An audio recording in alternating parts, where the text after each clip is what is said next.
Hey everybody, Nick here, and today I got a video for you about this little guy right here. This is the Civivi Knives Vision FG. Very, very interesting piece, and one I'm actually very glad I took a look at. But first off, before I go any further, I want to thank my Patreon patrons who made it possible for me to just buy one of these guys from a retailer. Pick one up, take a look at it. That way I didn't have to worry about dicking around with weight or any of that kind of situation. It's a knife, right? I get to take a look at it. It's a beautiful thing. I would also, actually, hey, no other disclaimers. It's a wonderful thing. So patrons, thank you very, very much. Let's go on ahead and do what has become normal for the channel in this new era, which is to do a disassembly and then tell you a little bit about what I'm thinking.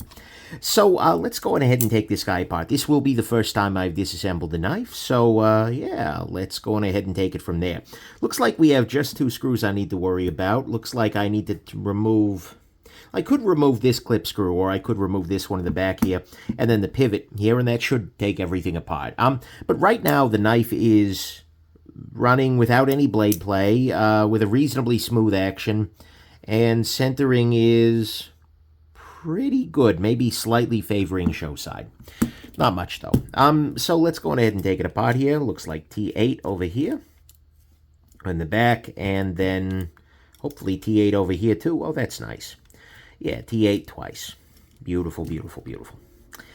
This is sort of a knife that is a little bit rare, at least in my experience, which is a budget knife that, and I'm spoiler alerting here a little bit, but that absolutely is better than the more expensive version. It's coming apart quite easily. What we can see here is the construction is not so shocking. We've got the super lock sort of situation going on here.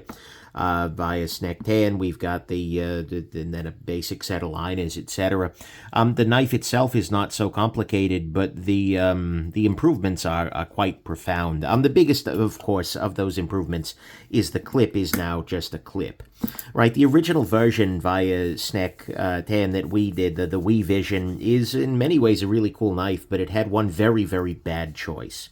And that was a clip positioning that was along the spine, or I'm sorry, yeah, along the spine of the handle there. And that is, from my personal estimation, in my belief system, that is the worst screw-up of a pocket clip I've seen in a long time. And because the pocket clip itself was the detent and all kinds of...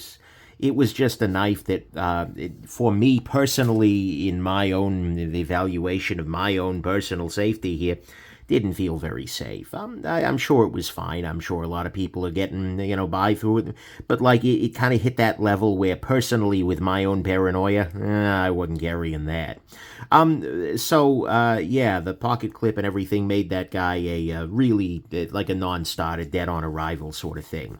A lot of beautiful things about the design. The blade was nice. The handle's cool. The lock is cool. But with that issue there, absolutely not. But this Civivi version here came around a little bit later, and that is better. Turns out that when you fix the big screw up, the knife is good. That's bizarre. What is this guy? Oh, that's just a hole, I think. Is it just a hole?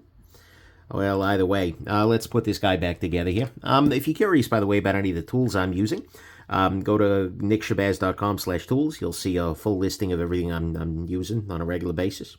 Yeah, I should clean the sides of the lock bar here. So the lock here is, it's interesting. You can see my Civivi, the Vision, or I'm sorry, my Civivi Knives Vision review for the whole thing here. Okay, so the lock fits into here, and then, yeah, so we can kind of, the lock will basically slide forward and back, and when it does so, it compresses this spring here, right? So that's how the knife locks up, and in fact, if we do this sort of situation, yeah, it looks like that needs to go there. Then what we can see here is that when the lock engages, the knife locks open by virtue of this bar going into this little hole here. Then to unlock the knife, you pull this back, and then the knife is able to rotate as that spring comes flying out of there and hits my hand. Great. But either way, that's how the knife itself is functioning, so that's cool. And it's a relatively, it's a fine little system. It doesn't rely on a coil spring, I'm sorry, an Omega-style spring. which is nice, and many would argue a little bit more reliable. These coil springs have some joy to them. The back of this guy is stopped actually by this little stop pin in the back here, which actually prevents you now from removing the lock bar without disassembling the knife. That was something that was billed as sort of a feature of the original one, where you could take it out for cleaning, but like, yeah, no. It didn't really make a whole heck of a lot of sense to me, but then again, doesn't have to. I'm just holding the damn things. But anyways, so that was an option that they had offered there at one point in time. I'm assuming this guy lives here. Yeah, okay. And then with that, I should be able to slap this on here. I'll throw a little bit of lubrication there, as well as a little bit on the back of the knife, so that way it gets all up on that super lock. And now we drop this bad boy into place, and hopefully everything pops back together. Kind of. Might have to remove some of the tension on the lock bar here to get everything to snap home. Feels like something on this end isn't quite in position where it needs to be. But what I will go ahead and do is, just to kind of get at least 1 degree of freedom locked in, I'll go ahead and I'll rescrew in the back here. But this Civivi version, which costs substantially less than the OG, is substantially better.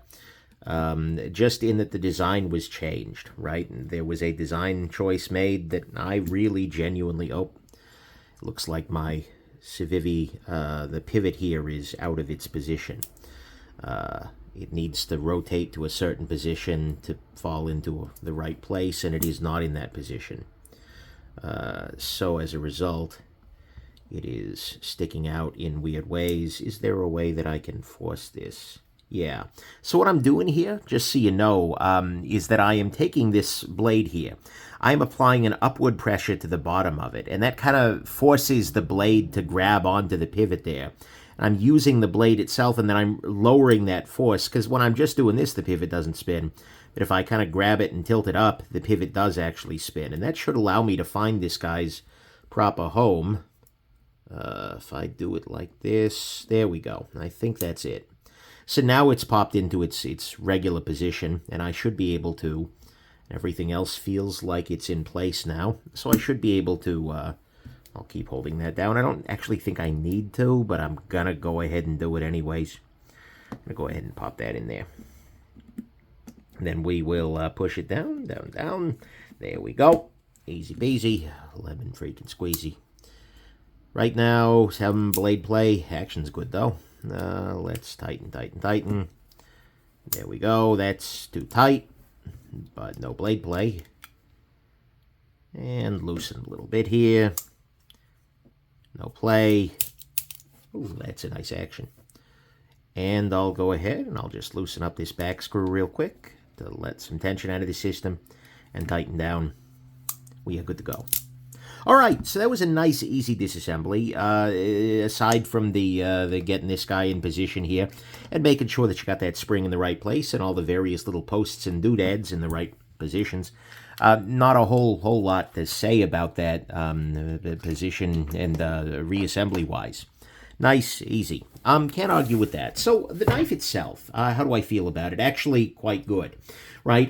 This guy is a major step up in terms of quality because of the change of that clip, as well as a couple of other choices. It really feels like this is sort of the version 2.0 design of this. I don't have any reason to believe that, you know, SnecX feels that way, or even that Civivi or we does, but this feels like, to me, the design of the Vision, but just with a couple of tweaks that just make it better, right? And so as a result, we have a number of really big improvements, right? The clip is now both, well, the original clip was ambidextrous, but it didn't work well in either pocket, so technically it was no dextrous. It's not a word. I suppose nihil dextrous. I don't have a good sense of That's now got Moog vibes. Anyways, moving on. So the clip is much better. I also actually do like the fact that this bar is now fixed in place. Rather than being able to pop out. The original idea is, oh, well, if you get lint in there, you can take it out very easily. Like, yeah, you can too by just blowing out the freaking thing.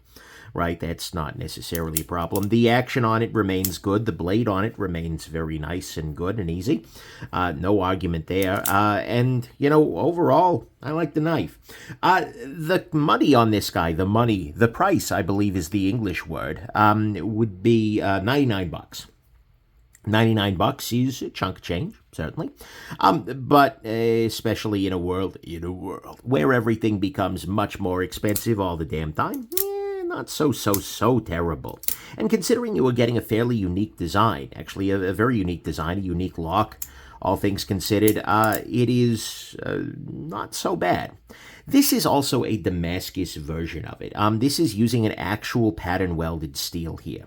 You can see here that the Damascus here has some polished areas, right? So there is actual polish to this guy, as well as some corroded areas. That is the nature of the Damascus. The Damascus itself is not given in additional detail as to what the steels are, but it is, they're saying 58 to 60 Rockwell, which, okay. Sure, that's for a $100 knife. You could do better, but, why not, right? That's okay. And the Damascus actually looks fairly good. You can tell, however, that because there appears to be kind of a Damascus layer and then a central steel in here that etches down deep, you can actually see there's an asymmetry, right? On this side, the Damascus pattern goes up higher than on this side, right? Whereas here it's closer to the edge. And, that's just a centering issue in the ingot and things like that. It's not the end of any worlds particularly, but it is one of the things you pay when you go from a many $1,000 Damascus to a, Damascus you can put on a $90 knife. So, there's that. I'm not necessarily a huge fan of the off-white handle with the Damascus, but I figured I'd check out the Damascus, see what they're doing with it, and, take a look. There is one big, dumb thing on this guy, and that is exactly right here. You've got this absolutely beautiful Damascus blade. At least by my estimation, it's a pretty blade, right? It's kind of neat. And then some idiot comes in here and laces on "designed by SnecX" afterwards. And it's not like following the lines of the knife strongly. It's not like it needs to be in any particular place, but they just went ahead and went it right there. And it really ruins the effect of the Damascus on the back side here. It turns the whole thing into feeling an order of magnitude more cheap. It is such a stupid idea. I cannot believe that somebody green-lighted that being the place to put it. Right, you could go, for instance, Monterey Bay Knives style, right? You could put it, or the Ray Laconico style.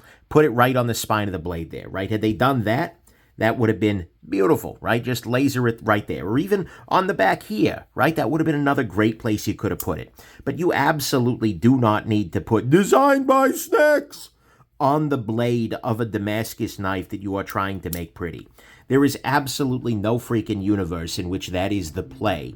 And the fact that they did that is completely and totally just like, I am boggled in every meaningful way. The lack of vision required to do that properly is shocking and paradoxical at this moment. So that is just like a spectacular foot gun. It's like they saw their foot sitting there below them and unloaded the whole damn clip, and it's just not pretty, right?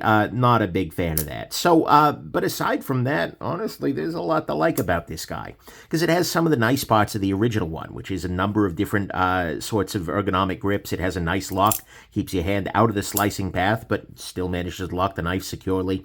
It's reasonably well built. It's got the nice Damascus element of it there, and I imagine this would be a good host for custom scales, because there's really nothing. I mean, if you've got the geometry of the scale here, you could, I'm sure, swap some things out there and make it a little bit more attractive. I'm not a huge fan of the completely tabless thing, but again, for $99 with some Damascus, okay, you know what? I can live with that. Right, and that's probably something that a custom scale maker could do, or you could even maybe design a piece to go in there. Right, but it would have been really classy to, for instance, see a little chunk of Damascus that fits in here as a filler tab.